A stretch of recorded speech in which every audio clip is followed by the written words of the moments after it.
Hi, I'm Morgan Freeman. The show you are about to see is about the people of Mississippi, the state where I grew up and still call home.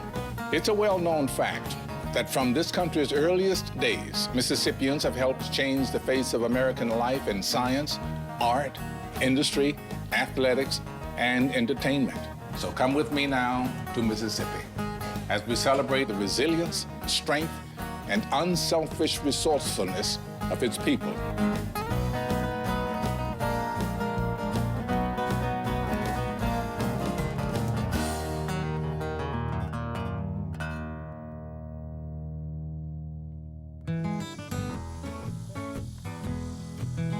Glad to be from Mississippi and happy to go back down. Been going to Indianola, my hometown, for about 40-some years. And I usually go and play for the kids out in the park. And it's the highlight of my career every year, to see all these little kids, 5, 6, up to maybe 10, 11. And they walk up to me like little men and women. Hey, BB, how you doing? And I get so proud till I almost bust the buttons off my shirt. I just love it. Blues music was like going to church. People would sing, play, dance. It seemed like the people that was listening would get joy out of what you were trying to do. I really didn't plan to be no blues singer, but when I was sitting on the street corners and people would come up and ask me to play a gospel tune, and I played it. They never did tip me, but they'd pat me on the head and shoulder and say, "Keep it up, son, you're gonna be great one day." Well, somebody would come up and ask me to play a blues tune, and every time I play a blues tune, they'd put something in the hat. Now you know why I'm a blues singer. So now we have a museum named after me. It's quite popular. I think the overall goal of the B.B. King Museum is to really tell America what Mississippi has given the world. B.B. King is just one example, but the musical legacy that sprang from this rich soil that we call the Mississippi Delta really did give birth to American music. Mississippi has more Grammy Lifetime Achievement winners than any other state in the Union, and many of them are directly influenced or were blues singers or blues musicians. The state of Mississippi ultimately does pay tribute to these musicians. For many decades now, you've had people who really influenced world music on a scale no one else could have. B.B. King has probably one of the most recognizable sounds on earth.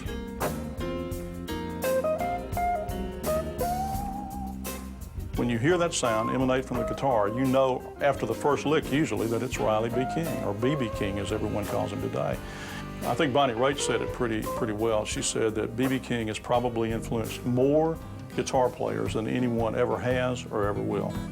Mississippi is important to me. I guess you can tell by the way I talk. It seemed to have had something that was special to us. Other people maybe didn't pay much attention, but to us, it was great. But I loved it. I loved it. The state, to me, is one of a kind, my home.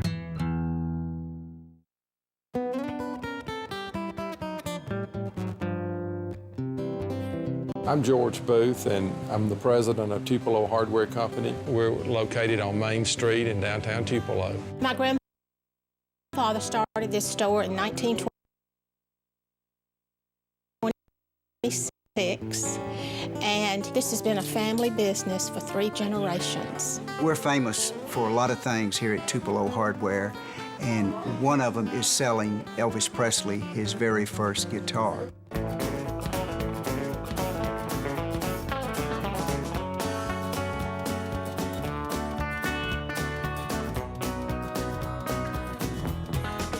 When Elvis was 10 years old, his mother Gladys brought him in the hardware store to buy him a birthday present. And they came in to buy Elvis a bicycle.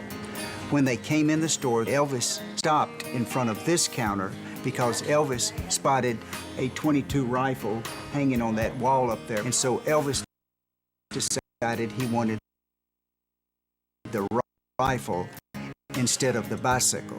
Well, his mother said, "No, you're not going to have the rifle." So little Elvis kind of started, he got a little pouted a little bit, And so there was a man standing back here behind the counter. His name was Forrest Bobo. So Mr. Bobo was trying to think of something to calm Elvis down. Well, there just happened to be a guitar on the top shelf in this showcase right here. And so Mr. Bobo reached in and he pulled the guitar out, handed it to Elvis, and told Elvis to try the guitar. So Elvis took the guitar and he strummed on it and played with it a little bit. And Mother looked at him and said, "Elvis, I'll buy you that guitar if you'll take the guitar." So he played with it for a few more minutes, and he turned to his mother and said, "Yes, ma'am, I'll take the guitar." Now, we like to think that musical history was made right at this spot. And then, after Elvis became so famous, then it became a landmark where Elvis bought his first guitar.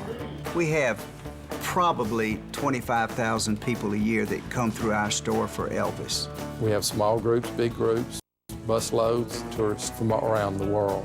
They come from Japan, they come from Australia, New Zealand, Belgium, France, Germany, and I have actually had as many as 350 people in here at one time. It's real exciting to have the people because they're all here for the same reason. They all are Elvis fans when they come in, and the store we just love having them. There was a huge group in here from the UK, and there was a lady, and I told her if she stood on the X, that's where Elvis stood. Well, she did, and it was a huge crowd, and she almost blacked out. We had to fan her. Elvis is a very emotional thing with them. They have this real passion for Elvis, and they have a passion for Elvis's music. And somebody will pick out a guitar and they'll sit on the stool and play it, and some of them are really good and entertaining.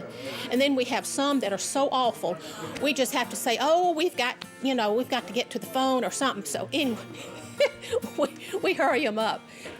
But they think they can sing. And it gets crazy in here at times, but we're all in this together, so we enjoy it. I'm very proud of my decision to stay here in Tupelo and run my dad's and grandfather's hardware business. It gives me a sense of satisfaction to keep it going.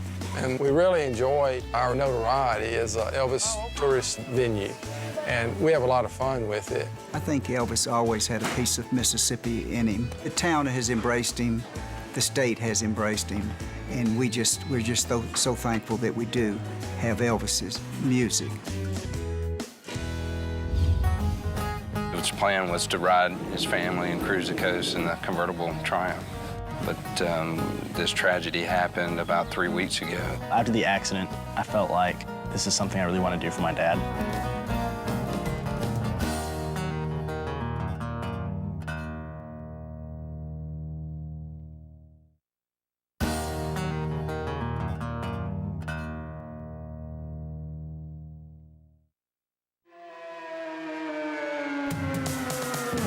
Cruising the coast, to me, is like Christmas. The whole coast community comes together. It's a street party up and down Highway 90, but family fun. It's really a special thing for the coast. Randy wanted to get into cruising the coast. All of his friends, a lot of us, had cars, and Randy didn't have one. Randy and I were at home one night, and he's on the phone, and all of a sudden I hear him say, "Okay, I'll be there in a few minutes." And I said, "Where you going?" He goes, "Come on, baby, we're going to buy a car." It's a '73 Spitfire, something I've always wanted. He's wanted one ever since he was a little kid. He remember going to a junkyard with his dad a long time ago and being like, "Dad, when I grow up, I'm going to get one of those things." His plan was to ride his family and cruise the coast in the convertible Triumph. So we went to this person's house, and that night said that we would buy this Spitfire, and he and Aaron were going to fix it up so that they could start cruising together. In the process, of course, Aaron would learn a lot about cars. But this tragedy happened about 3 weeks ago.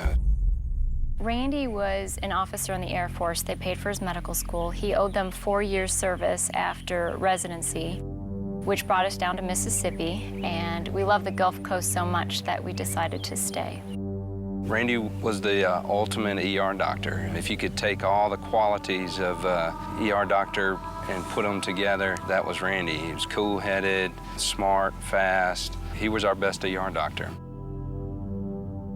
No one really knows what happened with the accident. All I know is they left in the morning. We were spending times with our sons, my son and his son, riding motorcycles together on a track. My dad had been dirt biking his entire life, but we had just gotten back on dirt bikes just a couple months ago, and it was a really bad day for the track for some reason. Like, it was really wet, and there was a whole bunch of clay stuck together, like clumped up, and everything felt off, so I wasn't riding hard at all. My dad, he took every corner as hard as he could because he wanted to see how much he could take. He lost control and went off the track and suffered severe injuries that he didn't recover from.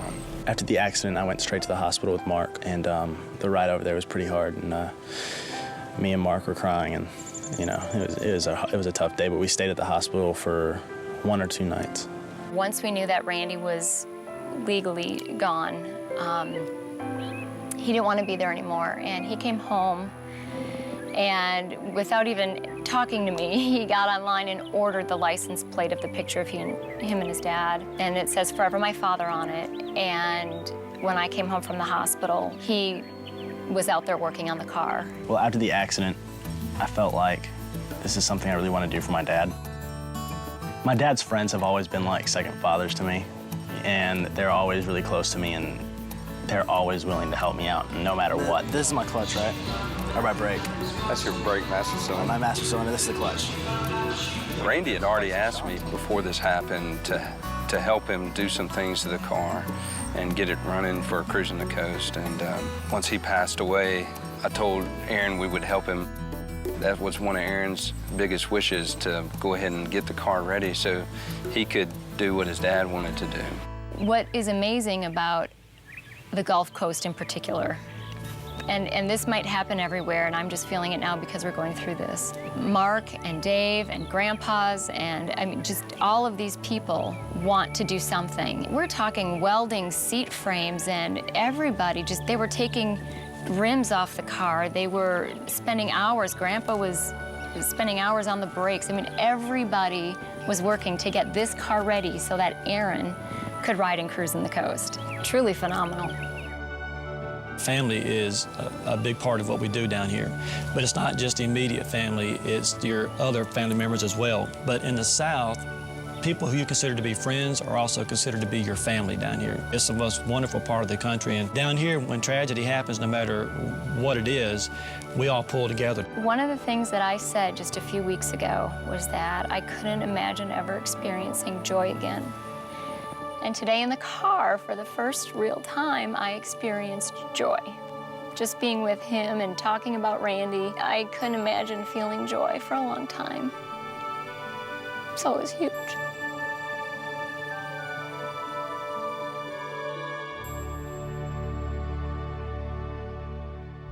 Phatwater is a 42.5-mile kayak race on the Mississippi River. It is so enjoyable out here. The wind in your face, the sun on your back.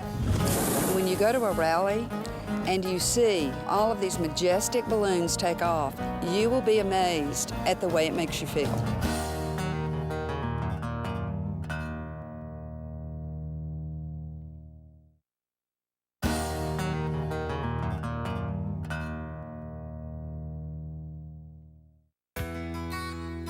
We're sitting here at the foot of Silver Street in Natchez, Mississippi, the oldest city on the Mississippi River. We're out in front of the Under the Hill Saloon, the oldest saloon on the Mississippi River.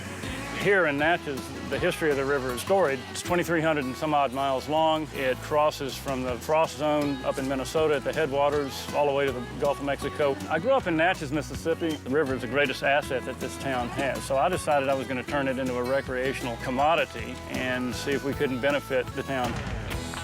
Today we're having our 9th annual Phatwater Kayak Challenge. We've got a fast river today. The Phatwater is a 42.5-mile kayak and canoe race on the Mississippi River from the port of Grand Gulf to Natchez, Mississippi. Since we started this race, we've drawn cooks, we've drawn bowling alley attendants, and we've got doctors, lawyers, engineers, everything. Today we've had over 175 participants from all over the country. We're known as Los Humanos. We wanted to race on and enjoy the beauty of the Mississippi River, where the Mississippi is best known in the state of Mississippi.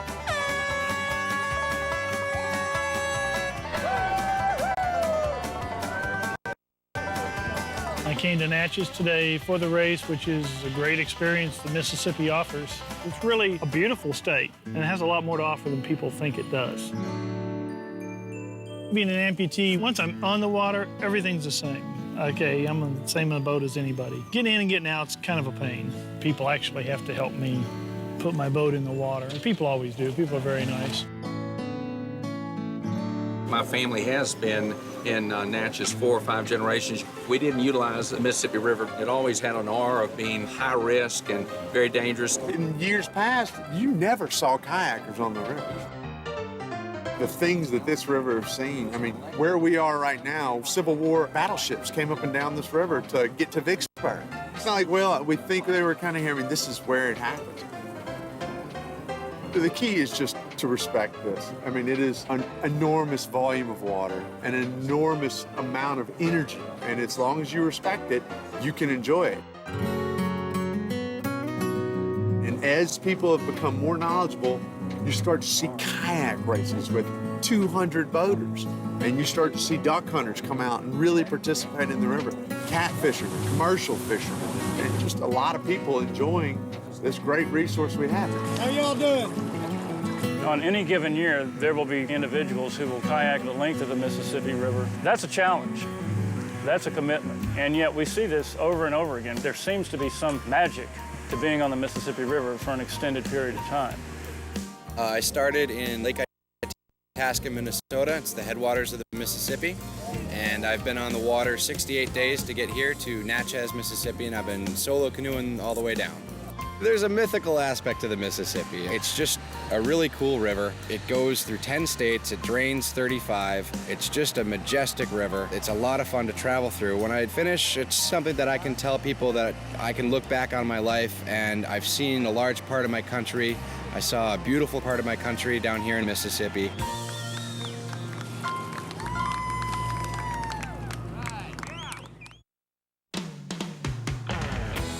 Natchez is a ballooning town. They've been doing it for 25 years, so people here love hot air balloon.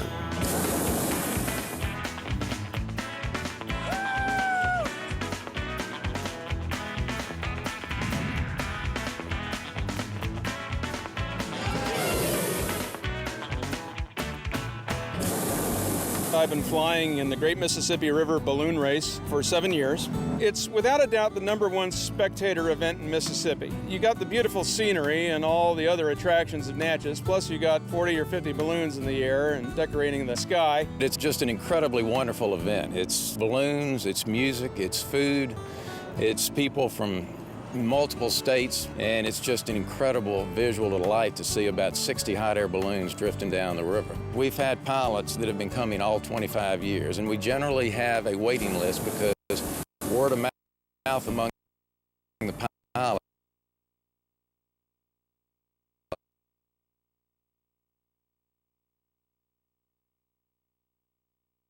pilots pilots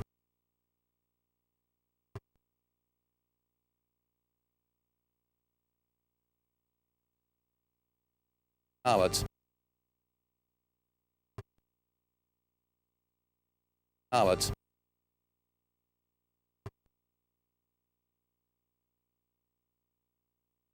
pilots they love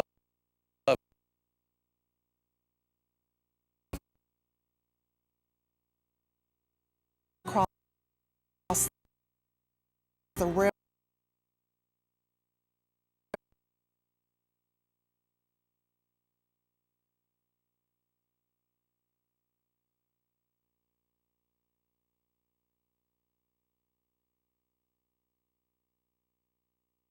Experience of utter calm.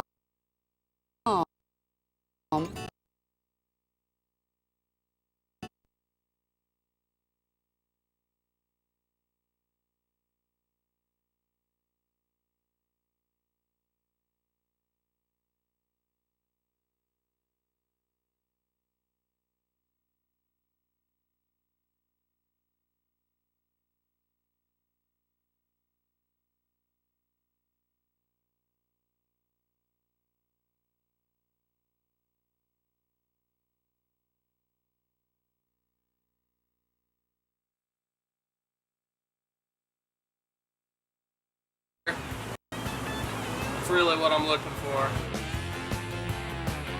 It makes me feel good. I come in, everything's always righteous. Everybody calls it pulled pork, but really, it's right pork is what it is. That's what.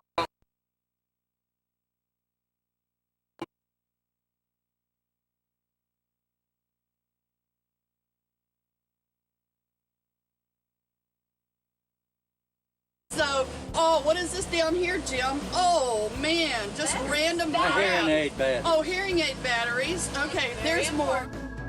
Lens cloth. I don't use them. We're at the bottom. I do not use it. That's one out of, what, 6 bucks?